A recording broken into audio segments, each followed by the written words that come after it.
trusted him when he said that it was just a tragic accident. His story had a few things that I was like, that doesn't quite make sense to me, but I'm not going to probe because his son died.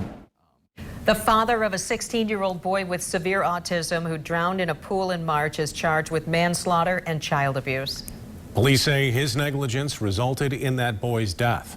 Now we're getting a closer look at the background of the home where the boy lived and the impact on those who wanted to help in what appeared to be a tragic accident. Barton Dieters is in studio control with those details tonight. Barton. Sue and Brian, just a little while ago, I heard from the aunt of Sam Koets, the boy who drowned in March, and the sister of his father, who was charged with manslaughter. She didn't want to go on camera, but told me that Sam loved music, always had a smile on his face, loved to be outside.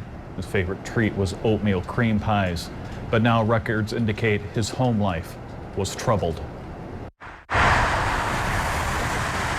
Court records indicate that Child Protective Services made multiple visits to the Port Sheldon Street home in Georgetown Township. In October of 2014, 50-year-old Timothy Koets and his wife had substantiated charges of, quote, improper supervision and threatened harm with regard to Sam and his younger sister. Multiple times throughout 2015 through 2017, CPS developed safety plans for the Koets, specifically regarding Sam, whose cognitive development is about that of a toddler being around water. CPS also gave them door alarms, which were allegedly never used. CPS also alleges that the parents had, quote, a history of illegal substance abuse. This all flies in the face of the professional image of Timothy Koets, the respected 23-year veteran of Grand Rapids Community College. He was a professor of computer sciences. He was a very good professor, definitely the best online professor I've had, and he was very helpful in person as well. Koets was often sought out as an expert in computer technology. He was definitely very respected in his field. He was one of the more popular professors here for computer science stuff. Like, all the computer science students know him. Chris Talbert set up a GoFundMe account for the professor after learning of the March death. And I wanted to help him when his son died in that accident.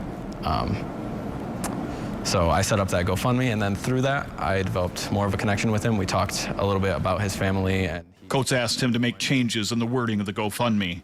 He said that the media was trying to portray it as a sort of negligence, and he wanted to make sure it was very clear that it was not. He was very adamant about that. Talbot said the charges have been shocking.